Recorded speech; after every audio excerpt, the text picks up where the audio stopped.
Some people say that the universal language is music. I'm not going to disagree with that. But there's an interesting alternative that Paulo Coelho shares in his best-selling book, The Alchemist, which I was rereading this past couple weeks, and I'm currently rereading. And so we want to talk about what is, according to Paulo Coelho, the universal language and how it can make your life better. Welcome to the What Could Go Right podcast. We are your hosts, Eric Orton. And I'm Emily Orton. And here we talk about personal growth and sailing. In 2014, we moved aboard a fixer-upper sailboat and bootstrapped a year sailing with our 5 kids, and it changed our lives forever. We tell the whole story in our memoir, our book, 7 at Sea. On this podcast, we want to help you go from fear to freedom, one adventure at a time.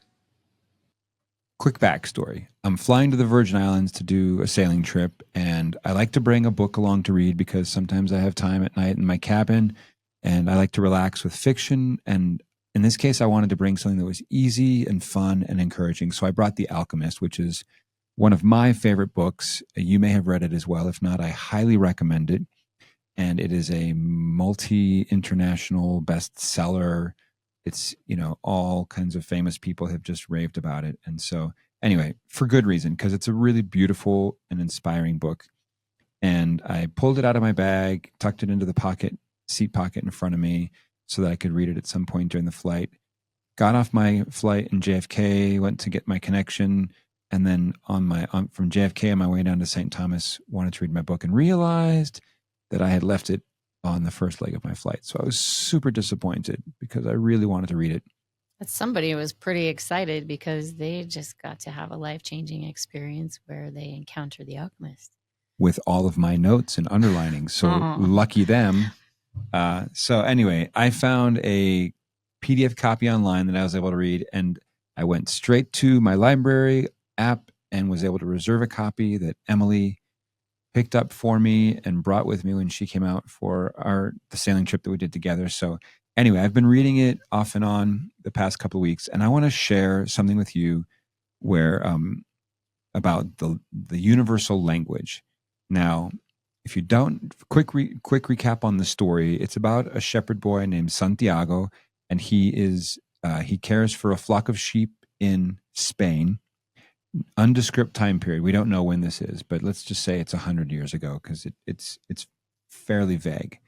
And he has a recurring dream that he has a treasure that he needs to pursue. And as he goes on this journey, this quest, the whole book is a beautiful allegory of pursuing your dream, whatever that is. And in this case, it's a literal treasure, or it's a treasure of some kind. And as every hero on a journey encounters, he comes across all kinds of obstacles and setbacks. And he goes from Spain, he needs to get to the pyramids in Egypt. He goes from Spain across the Straits of Gibraltar to Africa, to Morocco, to the city of Tangier. These are a lot of plot spoilers. If you've never read this book, sorry. Now you don't need to. I might be ruining. I guess I just want to share this quote. So yeah, if you haven't read it, just forget all that. But basically, he's no longer a shepherd anymore. And I'm still, anyway, sorry. Plot spoiler police. Well, I know how much you hate it when people share the story. You like to discover it for yourself. But we wanted to share this quote. Fair game. Here's the quote. But the sheep had taught him something even more important, that there was a language in the world that everyone understood, a language the boy had used throughout the time he was trying to improve things at the shop. It was the language of enthusiasm, of things accomplished with love and purpose, as a part of a search for something believed in and desired. Tangier, the city in Morocco, was no longer a strange city, and he felt that Tangier was no longer a strange city, and he felt that just as he had conquered this place, he could conquer the world. So this is the idea that the universal language is the language of enthusiasm, of things accomplished with love and purpose as part of a search for something believed in and desired. I've been doing a lot of talking. Emily, do you have thoughts that you want to jump in with here? Mm-mm. No? Okay. So, why does this matter? Because, actually, will you share what you were saying before we hit record about there's one ingredient? Well, just if you knew there was one ingredient that could make things better or make things grow in your life, would you want to know what that was? We're in this TikTok world of hacks and, secret ways of doing things, but this one is not new. It's just so old. It's enthusiasm, and it's been important to us throughout the years. I think my understanding is that literally translated, it means God in us. And it has like a buoyancy and a hopefulness and a cheerfulness and a cheerful determination about it that we have always kind of said, well, we'll follow the enthusiasm, and that's how we found the person who published our book, or how we chose our publisher, or how we've chosen mentors. I'm sure we've talked about on other episodes how when someone makes it feel like it's going to be too hard for you, or too complicated, or too overwhelming, those are not your mentors. The mentors are the ones who have enthusiasm and light that spark or fan that spark in you to say, I can figure this out. I can learn new things. I can become a new version of myself. I can move forward. I can create change or generate something different in my life. Right. It's people who make you feel like things are possible as opposed to impossible. Actually, as you're talking, Emily, it makes me think that I think enthusiasm and encouragement are very closely linked. And when we have enthusiasm, it unlocks a kind of magic in our own actions, in our own thoughts, in our own words. And it also lights up something in people around us. People want to be a part of something when somebody has enthusiasm for it. I'll just say this, enthusiasm is contagious. And so that's when we're going about the thing that we are hoping to make happen in our lives, enthusiasm is a game-changing ingredient. And yet I know that in my life, oftentimes I struggle with discouragement or just low energy. And that's when it's important to receive encouragement, to be surrounded by people who can help us feel rejuvenated in our effort, or to revive our hope or our belief or our faith in that something is possible. And in this story, in The Alchemist, Santiago he receives encouragement in various forms throughout the whole story. And because there are obviously setbacks and discouragement. And so I think enthusiasm is what we want to possess as we go about pursuing our dreams. And encouragement is what kind of the underlying fuel for enthusiasm, I think. And in our home, something that I have long felt and said is that encouragement is the greatest gift we can give each other. In fact, I've said it so often that do you remember when Karina gave me those cards for Christmas? Wasn't it like, it was many years ago, like 10 years ago? We were still living in New York, and she's since made a set for me as well. I think it was 15 years ago. Yeah. Our daughter made a set of, they're basically business cards. And on each one of them is something that she wrote designed to encourage me. And it would be like, hey, you are a compelling writer or author, or God, I used to keep them in my desk drawer. But you're a rock climber. Now your desk doesn't have a drawer, so. Now I don't have a drawer. I'm simplifying my life. Anyway, I'm curious, Emily, your thoughts on how encouragement and enthusiasm connect and are linked. Well, I think there's a generosity about it. In enthusiasm, I think it becomes manifest in our actions. It's not something that we just feel. I think it's a principle that moves us to take action, to take steps. And in this book, you see the steps that Santiago's willing to take, the enthusiasm. It doesn't rush, it actually um, has a sustained joy in the effort that allows for persistence and this idea that this is going to be so worth it, you know? It reminds me of a story that I heard about Arnold Schwarzenegger, and I think I read it in a Timothy Cook book. Or is it not Timothy Cook? He's the CEO of Apple. Who's the guy who wrote 4 Hour Work Week? Tim Ferriss. Timothy Ferriss. So Timothy Ferriss and Arnold Schwarzenegger are friends, and he was sharing this story about how Arnold Schwarzenegger would be at the gym. This was before he was famous. This was before Conan, and even before he was Mr. Universe. And he would just be in there working out, doing curls and bench presses and all kinds of stuff. And he always had a huge smile on his face.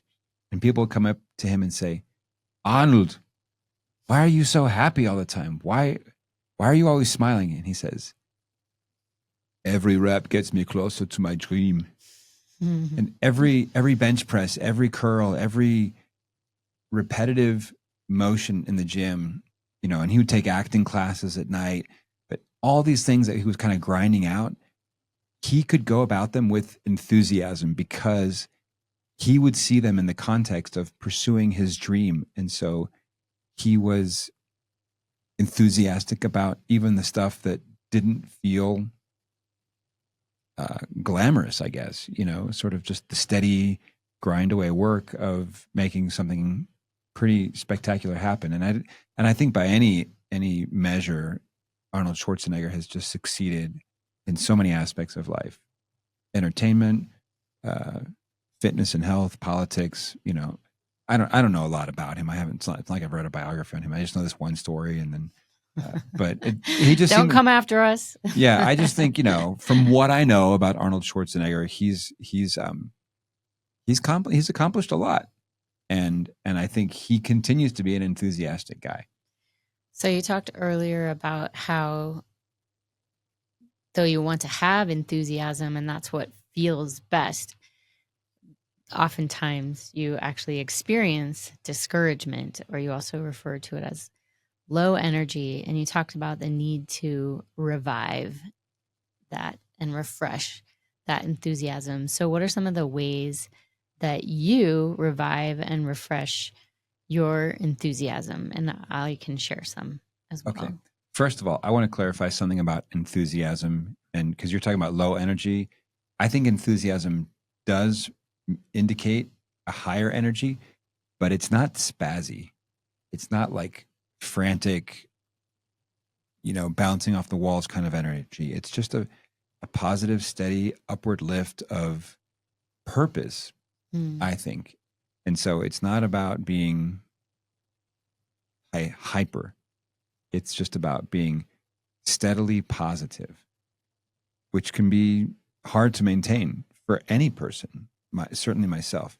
Okay, so you're asking what do you do? How do you revive and refresh?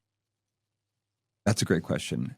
I think one thing I do is I try to take care of my body, try to get good rest, good sleep. And honestly, right now, I'm not doing a good job of that this week or today, especially. Yeah, we've had some travel drama. Factors beyond our control. So yeah, I feel that. And it takes more effort when I don't have the rest that I need and if I'm not eating well.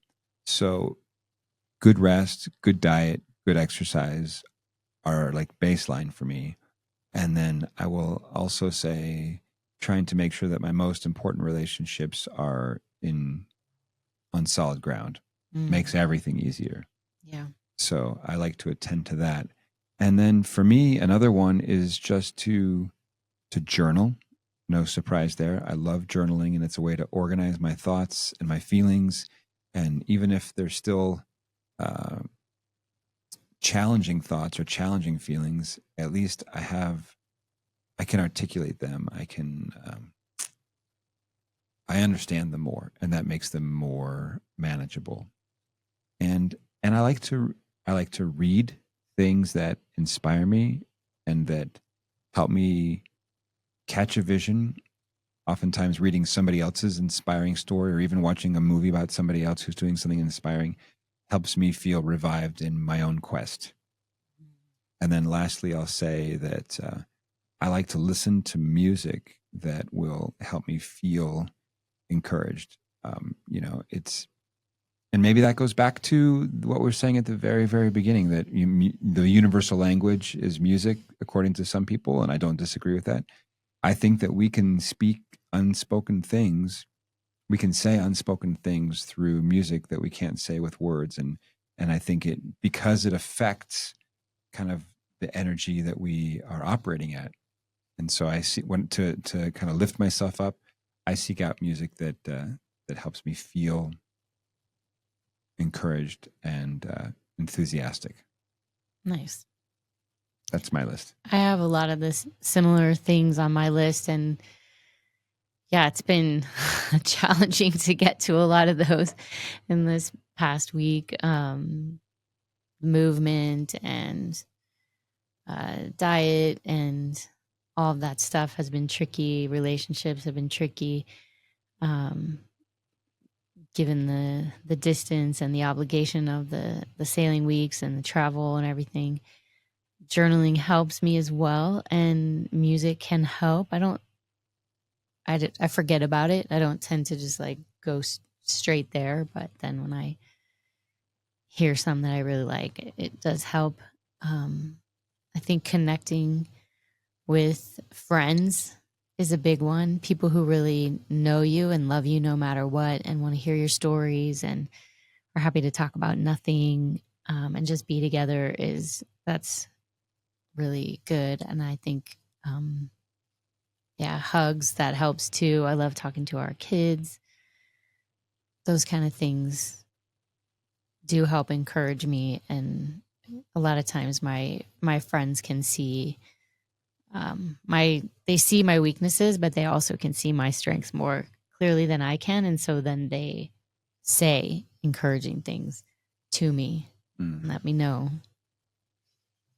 that they love me regardless and that they think I can do good in the world. And I will also add that in my spiritual practice, when I go to church, I feel better most of the time. I won't say always, but most of the time when I go to church, that helps me. And praying, even if it's just a matter of just sort of pouring out my heart and saying the things that I'm struggling with, it's an opportunity to let spiritual encouragement pour in. And so those are things that I definitely do. Yeah.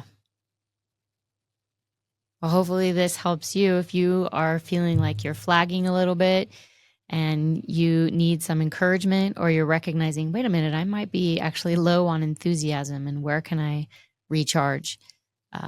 We want that for you, because when you have that enthusiasm, the obstacles just get smaller and your hope and your expectations for what's possible just get bigger. Last idea. Sometimes when I'm feeling discouraged, I like to reframe and I ask the question, what could go right? And when I take the time to genuinely answer that question, my outlook changes for the better. And it gives me a vision of something to be enthusiastic about. Awesome. Yeah. What could go right? What could go right? Hey guys, it's Eric. Before we sign off, I just want to give you the sailing update. For those of you that are interested in sailing with us sooner rather than later, we do have a couple of last minute spots that have opened up. A couple of people have had to shift around. So we're going to be in the British Virgin Islands, March 10th through the 15th. This is 2025. And one couple has had to move to another trip. So their loss is your gain. But if you want to come March 10th through the 15th, we do have spots for 2 people, 1 cabin. Also, we're going to be in the Bahamas, March 31st through April 5th. We have a couple of cabins open. So if that works for you, we're going to sail in and out of Nassau, sailing the beautiful Exuma Islands. If you want to sail with us a little bit further out on the calendar, June 7th through the 14th, we're going to be in Italy. All these next trips are in Europe, in the Mediterranean. Italy, Naples, beautiful spot, June 7th through the 14th. Greece, sailing out of Athens, July 19th through the 26th. Croatia, a town called Split, We're going to discover it together. I haven't been there before. So August 2nd through the 9th.